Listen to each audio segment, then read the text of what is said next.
Welcome to my channel. In the world of Inkwell, all the comic book heroes come to life, but there's a problem. The comics are written by humans and we all know how that goes. Sometimes the heroes get a little too powerful, so to balance things out, every hero has a weakness.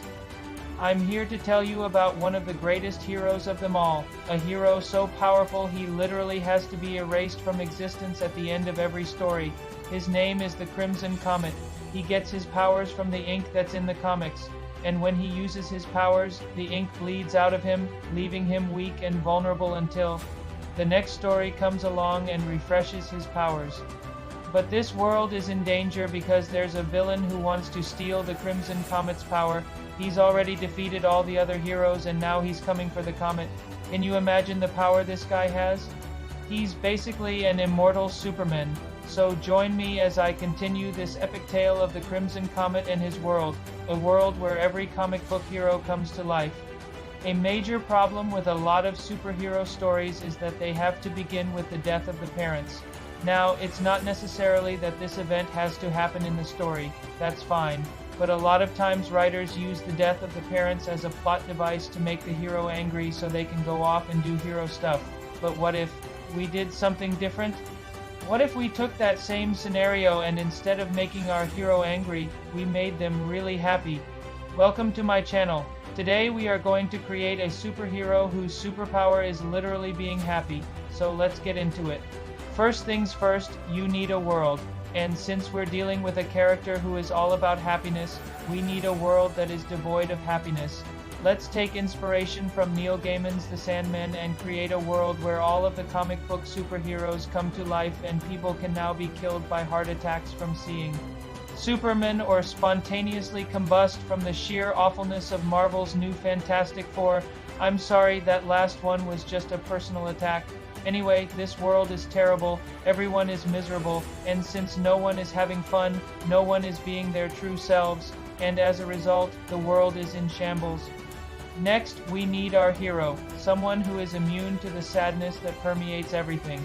This person is Bubbles, a former child actor who used to star in commercials for a cereal called Sugar Pops. After his commercial success, Bubbles grew up to become a rather unremarkable young man. He works at a rather unremarkable job. He lives in an apartment with 3 roommates that he barely knows.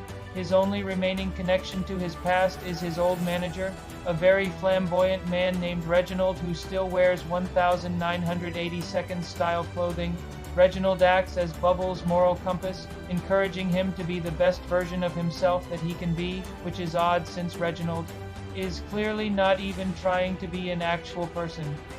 Now, Bubbles might not be the strongest or the smartest person in this world, but what he lacks in intellect and physical prowess, he makes up for in his unrelenting happiness. Bubbles' general disposition causes him to emit a strange yellow aura, and while it does give those around him a brief moment of joy, it quickly dissipates, and they go back to their miserable lives. However, when Bubbles learns the truth about the world he lives in and how the only way to fix it is to find the source of everyone's unhappiness, Bubbles aura turns gold and he gains the ability to fly and the power to absorb the negative emotions of others.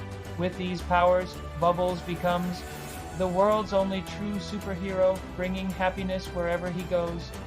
I know what you're thinking. How do I incorporate villains into this? Well, fear not, my friend. I have already thought of that. Since everyone is miserable in this world, there are a number of villain candidates who could work for this story. You could go with the obvious route and have Lex Luthor or Thanos be the source of all the sadness. Maybe there's a twisted cosmic entity that feeds off people's misery. Perhaps it's a government conspiracy to suck the joy out of people's lives so they can profit off of selling happiness. Or maybe it's a group of emo teenagers who just want to listen to some My Chemical Romance and bring the world down with them. The possibilities are really endless here. So I'll leave it up to you. Also, if you like writing sadistic origin stories for people who can't even get their coffee in the morning, then you should check out some of my other videos where I talk about making sadistic villains and writing morally gray characters. There's also a whole playlist of writing advice videos that you can watch if you want to improve your craft. And if you'd like to support me and the channel, then consider becoming a member. It's a great way to help keep the channel afloat, and it lets me keep making these videos. And hey, with the power of positivity, we can brighten someone's day.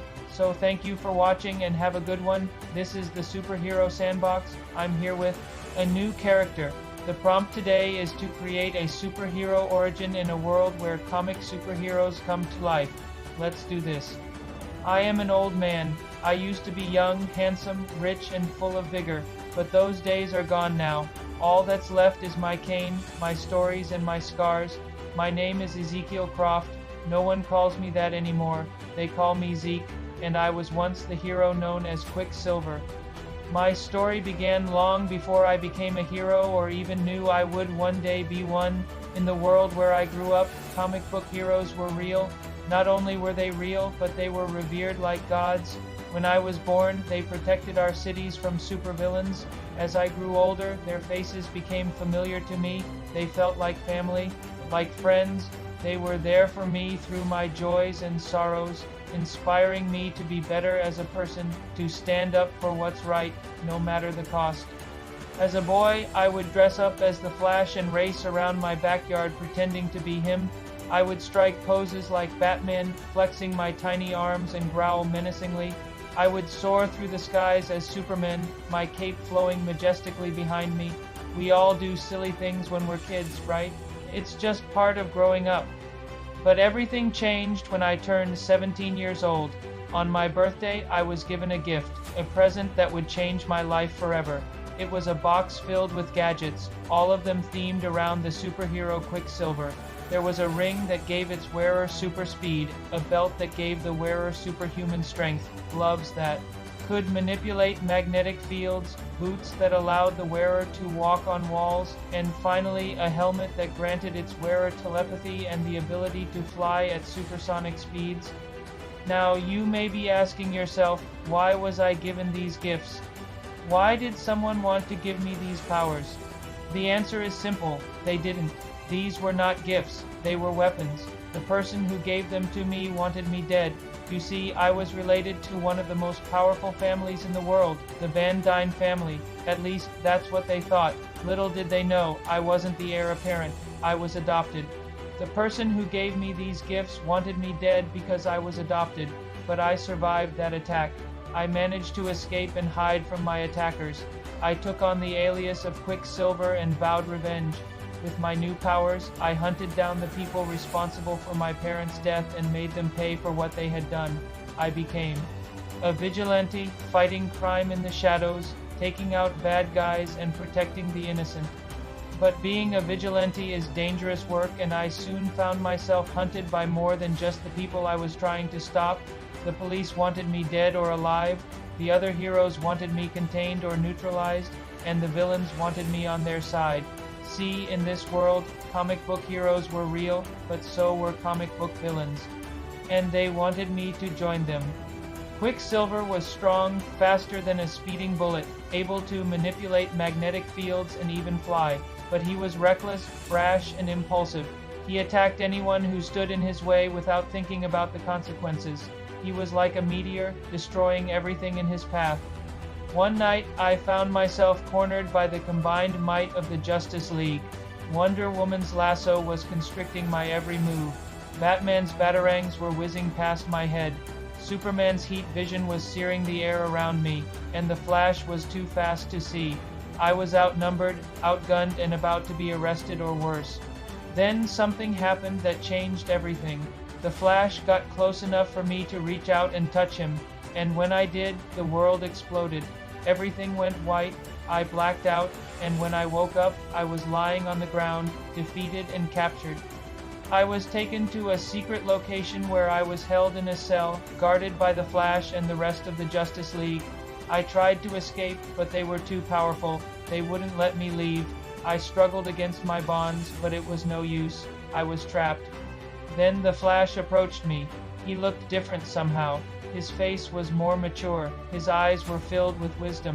He spoke to me in a low, serious voice. "Why did you do it?" He asked me, "Why did you become Quicksilver?"